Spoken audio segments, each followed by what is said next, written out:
Assalamualaikum warahmatullahi wabarakatuh. Waalaikumsalam warahmatullahi wabarakatuh. Alhamdulillahirabbil alamin wassalatu wassalamu ala asyrofil anbiya'i wal mursalin wa ala alihi washabihi ajmain amma ba'du. Allahumma shalli wa sallim ala sayyidina al-fatih lima ughliqa wal khatim lima sabaq wa nasil haqqi bil haqqi wal hadi siratal mustaqim wa ala alihi wa sahbihi. Terlebih dahulu marilah kita awali dengan doa bersama dengan membacakan surat Al-Fatihah. Mudah-mudahan guru kita semuanya, orang tua kita semuanya, kemudian kalian juga semuanya dipanjangkan umurnya, sehat jasmani sehat rohaninya, dimudahkan dalam segala urusannya, rezekinya singkat lancar, gelontor. Kalau sedang kesulitan ekonomi cepat diberikan jalan keluarnya. Yang sedang sakit cepat diberikan kesembuhan oleh Allah Subhanahu wa Ta'ala. Dan kalian semuanya berkah mendapatkan ilmu yang bermanfaat dunia dan akhiratnya. Sedikit ilmunya tapi berkah manfaatnya banyak. Nanti juga bertambah banyak juga ilmunya dengan keberkahan doa Fatihah itu. Waladini wal qula min sholli al-Fatihah.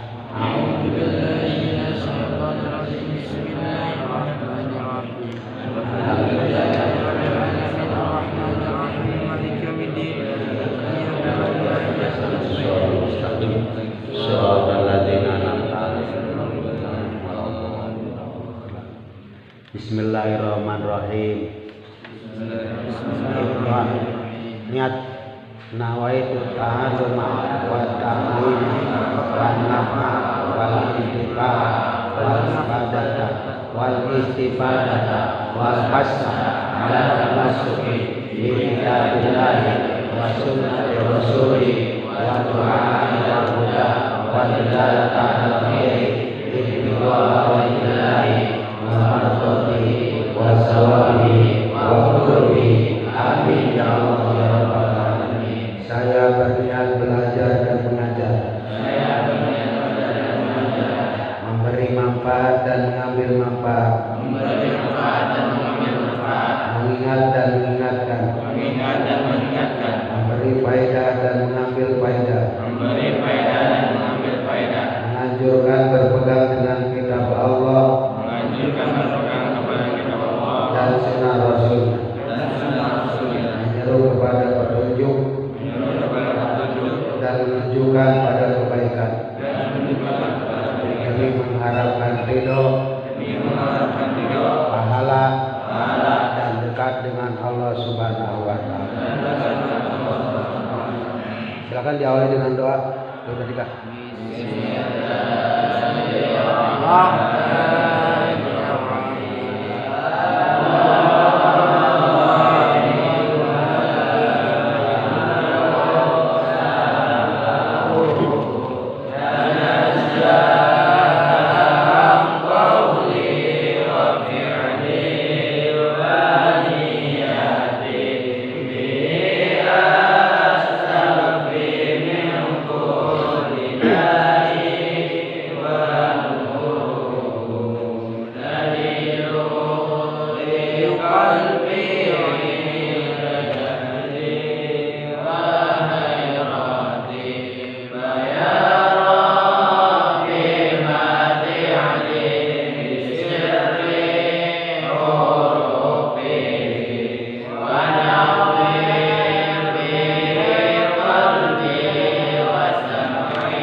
Baik, materi hari ini bagian isim yang dibaca nasab.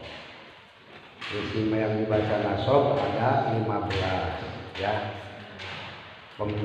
Kemudian yang pertama maf'ul bih kita sudah bahas. Oke? Maf'ul bih sudah. Formatnya maf'ul bih ada 3. Satu isim dhohir. Contohnya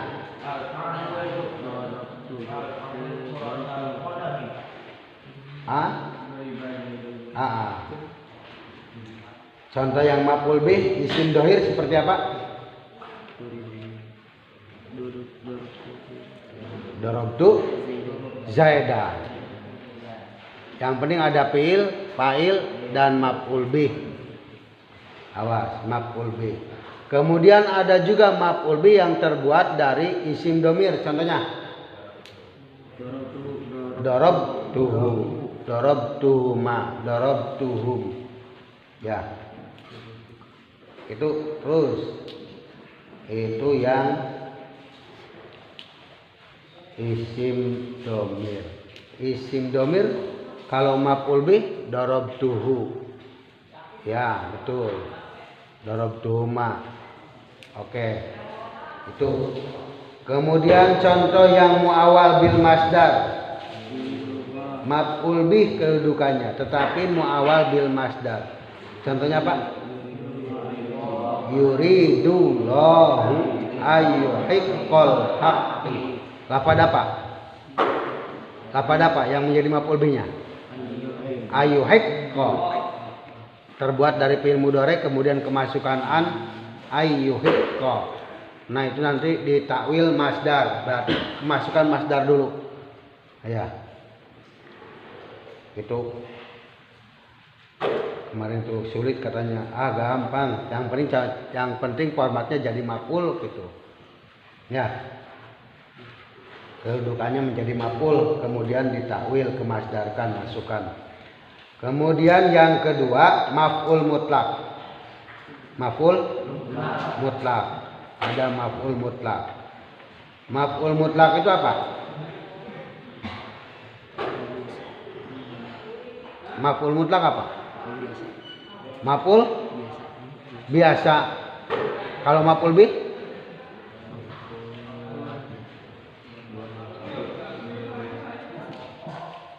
Ayo. Kalau maf'ul bih? Maf'ul biasa juga.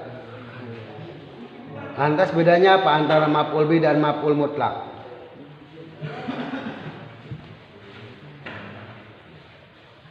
Apa bedanya maf'ul bih dan maf'ul mutlak? Siapa yang bisa bedakan? Ya. Sama-sama maf'ul, baru ketemu dua maf'ul. Satu maf'ul bih, yang kedua maf'ul mutlak. Awas, apa maf'ul mutlak? Ya. Nanti formatnya itu ada 3. Ada mu'akid li amilihi, menguatkan kepada amilnya. Contohnya apa? Darabtu dorban sadidan. Lafaz dorban menjadi maf'ul mutlak. Maf'ul mutlak dari asal darabtu itu menguatkan pada amilnya. Amilnya lafaz darabtu. Kemudian pakai dorban. Nah, dorban itulah yang dimaksud dengan maf'ul mutlak. Maf'ul mutlak. Kemudian ada formatnya itu mubayyin li nau'ihi. Mubayyin li nau'ihi. Menjelaskan kepada macamnya. Contohnya apa? Yang mubayyin li nau'ihi. Itu fungsinya untuk mempertegas. Ya, untuk mempertegas baik perbuatan atau jelas jenisnya dan lain sebagainya itu. Contoh yang li'amili barangkali masih bingung. Tadi saya contohkan darabtu Zaidan. Darabtu al-farsa. Darabtu saya pukul al-farsa kepada kursa. Kepada kuda. Dorban sadidan. Nah, dorban sadidan itu pengulangan kata daripada darabtu. Paham ya? Itu namanya apa? Maf'ul mutlak li amilihi. Maf'ul mutlak li amilihi, penguatan kepada amilnya. Oke? Saya kasih contoh lagi. Hafadtu aparnya? Hafadtu aparnya? Saya apa? Menjaga boleh atau menghafalkan boleh. Hafadtu ad-darsa. Hafadtu saya menghafalkan ad-darsa atau menjaga boleh. Tergantung nanti apa siapul kalamnya. Hafadtu ad-darsa. Saya menghafalkan pelajaran. Hifdon. Ya, dengan hafalan yang itu. Dengan hafalan yang kuat. Hifdon qawiyan. Itu. Mengulang kata hifdon dari kata akar hafadtu itu namanya mutlak li amilihi. Paham ya? Itu namanya mutlak li amilihi. Lanjut. Sekarang ini masih mengulang pelajaran yang sudah lewat. Mengingatkan kembali. Makanya perlu pencatatan masing-masing aja untuk mengingatkannya. Yang kedua ada format maf'ul mutlak li nau'i, mubayyin li nau'i. Mubayyin li nau'i. Untuk menjelaskan kepada macamnya. Untuk menjelaskan, mempertegas kepada macamnya itu.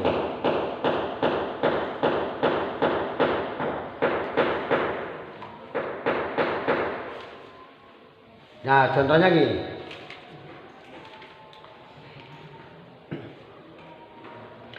Doroba Khalidun Dandin.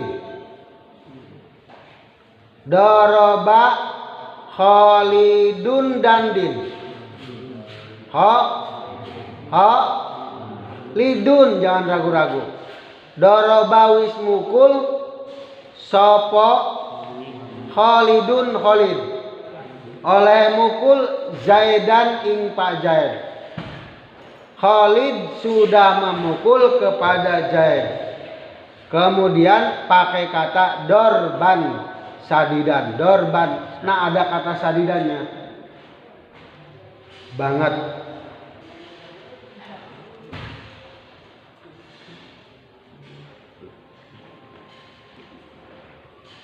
Itu yang li nau'i itu nau'nya itu sifat, disifatan. Sehingga menjadi macamnya. Ya.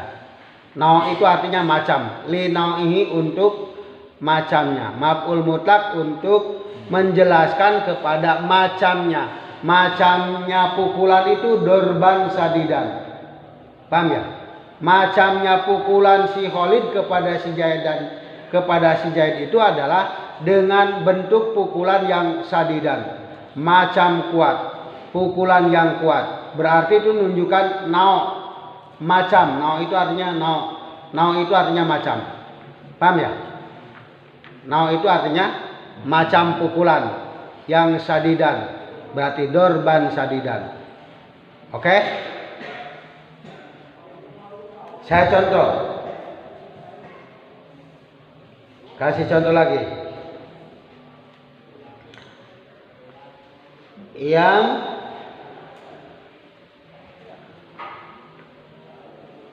ada mubayyin li adadihi, menjelaskan kepada adadnya. Sebentar. Yang didapatkan dimasuki lam ta'rif. Keliru. Yang didapatkan contohnya Saro Khalidun. Saro artinya apa? Saro artinya apa? Berjalan. Kan ada Isra ya, Isra Mi'raj. Saro Yusri. Isra berjalan. Siapa yang berjalan? Khalidun, Pak Khalid. Sayro Zaidin. Sayro Zaidin. seperti jalannya Pak Jaid. Khalid berjalan seperti jalannya siapa? Jaid. Itu berarti pengulangan kata saro. Ya, itu namanya mubayyin li nau'ihi. Mubayyin li nau'ihi.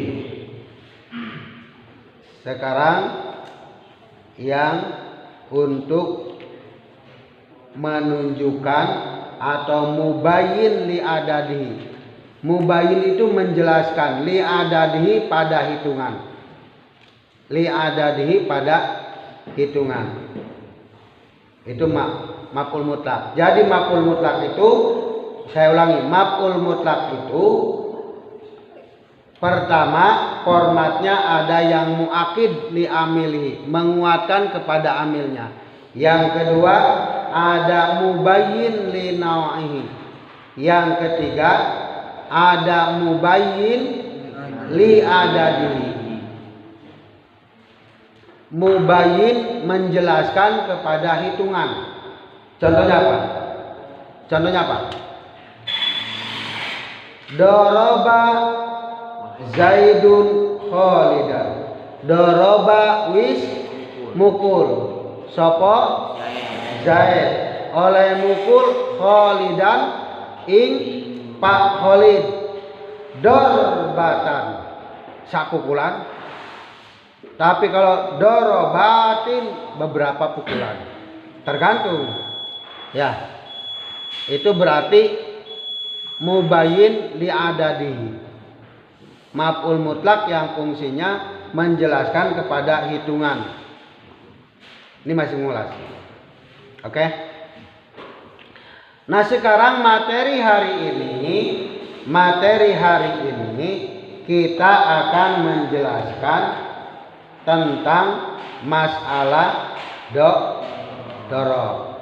Salah satu isim yang dibaca nasab yang ketiga yaitu dorob.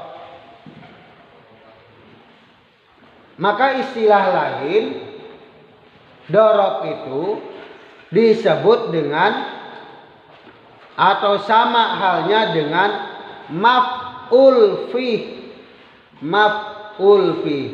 Berarti kita sudah bahas satu maf'ul bi, dua maf'ul mutlak, dan sekarang kita akan bahas maf'ul fi atau bahasa lain dengan dorob. Salah satu isim yang dibaca nasab kedudukannya menjadi dorob atau maf'ul fi. Maf'ul fi. Nanti maf'ul fi itu ada dua, atau dorob itu ada dua. Satu dorob zaman, yang kedua dorob makan. Apa artinya dorob? Dorob apa artinya kalau begitu? Dorob itu ad-darfu dalam jurmiyah ismu zamanil mansubi bitakdirifi. Isim zaman yang dibaca nasab yang mengira-ngirakan huruf fi di dalamnya itu. Huruf fi. Lah macamnya banyak. Nggak ada papan tulis ya. Ada al-yaum. Apa artinya al-yaum? Al-yauma. Hari. Ada lailata. Malam. Ada gudwatan. Pagi. Ya. Ada bukrotan. Bukrotan apa? Bukrotan apa? Isuk-isuk. Pagi-pagi berarti sama banyak aja. Ada saharon.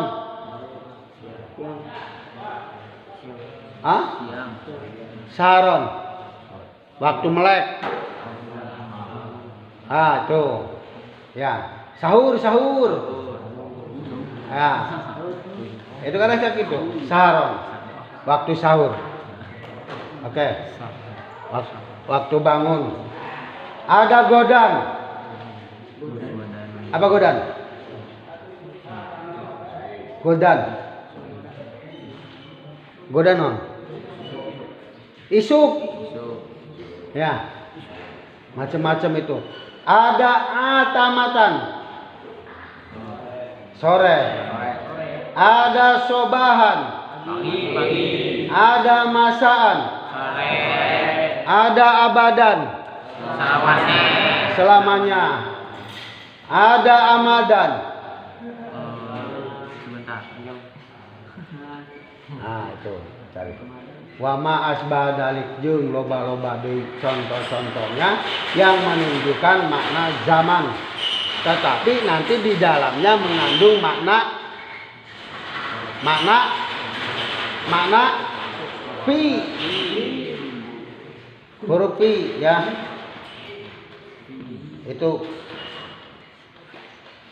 Lah sekarang berarti apa pengertian dorob zaman?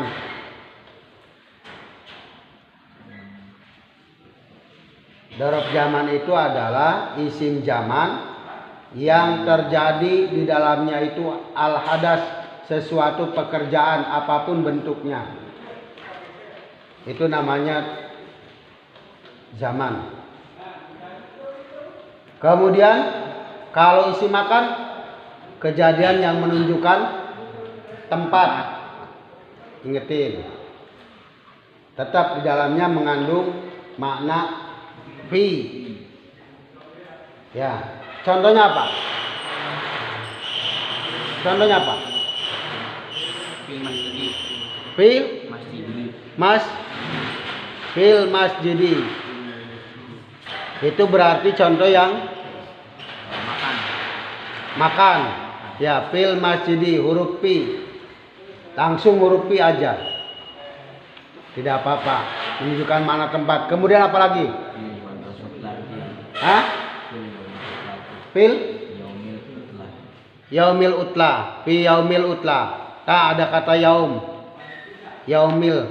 Itu sudah namanya dorob. Jadi nggak usah pakai fi juga nggak apa. Yaumal utla. Udah. Sudah mengandung di dalamnya huruf fi. Itu. Mengandung huruf fi. Ketika saya liburan pada hari libur. Itu. Atau saya pergi adhabu yaumal utlah. Saya akan pergi pada hari libur. Atau menunjukkan di hari libur. Sudah mengandung makna fi di dalamnya. Walaupun tidak ada huruf fi-nya. Begitu. Contoh yang lain. Menunjukkan tempat.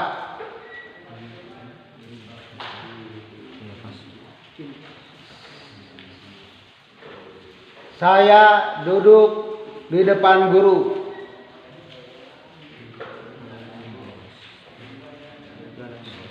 Jalastu amama ustaz. Di depan ustaz. Padahal nggak ada huruf I-nya. Hanya ada kalimat apa? Amama saja. Itu berarti ama menunjukkan dorob makan. Di belakang. Apa bahasa Arabnya?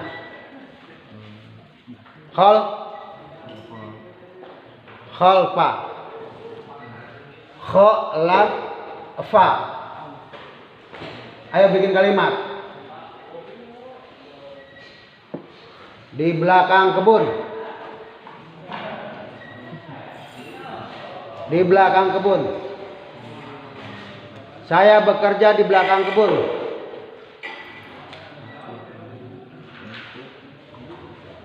A'malu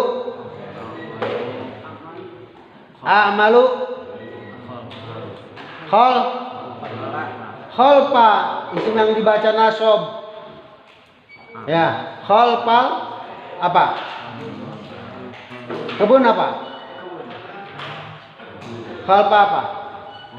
Bus. Khalfal bus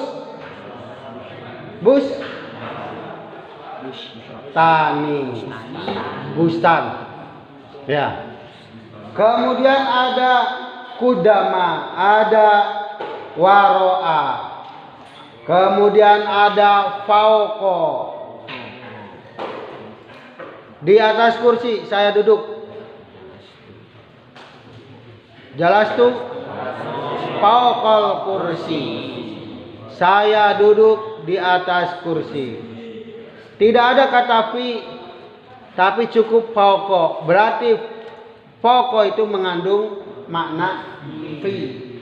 Begitu maksudnya. Kemudian ada tahta. Apa tahtarnya? Di bawah. Ada inda. Di samping. Ada ma'a. Beserta. Kemudian ada tilqa'a. Bertemu. Ya. Watama. Ada huna. Ing dalam kene-kene panggonan kan isok itu ya. Huna ing dalam kene-kene panggonan. Huna apa? Di sini. Itu menunjukkan makna tempat. Wama asbah dalik dan banyak lagi. Kesimpulannya bahwa dorob itu satu, isim zaman, isim makan yang tidak tidak menyimpan arti fi, maka di situ bukan dorob. Halo. Isim zaman atau isim makan yang di situ tidak menyimpan makna fi, maka di situ bukan dorob. Satu. Saya ingetin. Sekali lagi. Dorob adalah isim yang menunjukkan waktu atau tempat. Sekali lagi. Dorob adalah isim yang menunjukkan waktu atau tempat yang dibaca nasab dan menyimpan arti fi, artinya di, dan dorob dibaca nasab oleh amil yang muqaddar, dikira-kirakan, amil yang dikirakan.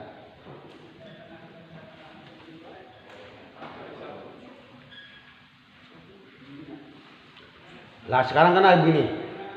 Yaumul jum'ati,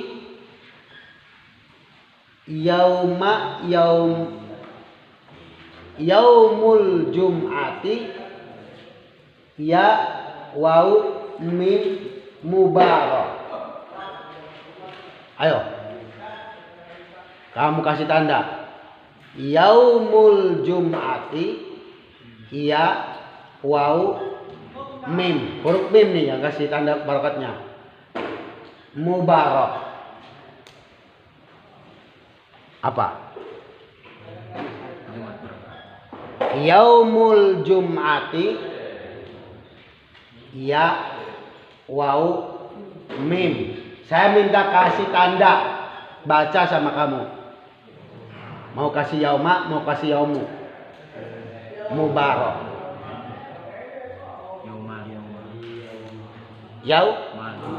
Yauma mubarak.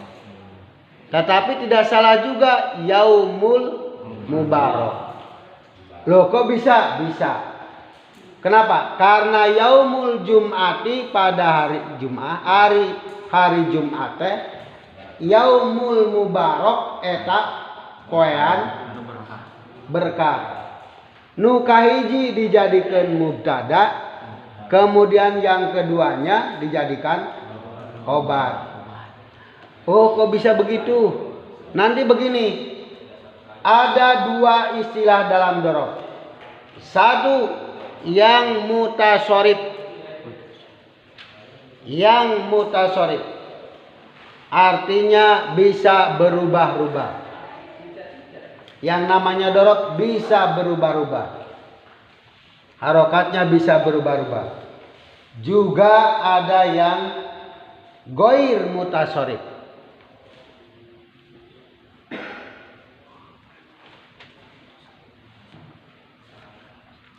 Kalau contoh begini, sumtu ya wau mim isnan. Mau yauma mau yaumu. Saya kasih contoh. Sumtu aparnya? Sumtu. Saya berpuasa. Iya wau mim. Kamu kasih harokat.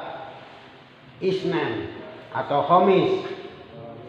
Ya, mau yaumal, mau yaumul. Yauma, tepat. Kenapa? Karena dorok. Di dalamnya mengandung makna fi, pada hari atau di hari. Ya, itu maksudnya. Itu jadi di dalam yang pertama munsorif itu nanti ada dua format. Ada yang mabni dan ada yang mu'rob. Yang mutasorif bisa berubah-ubah. Kalau tadi ya yaumul jum'ati yaumul barok itu bisa berubah contohnya. Ya, bisa menjadi mubtada dan menjadi khobar. Tapi kalau contoh yang sumtu yaumal khomis, yauma menjadi dorob. Ya, tidak berubah. Kemudian yang kedua ada yang goir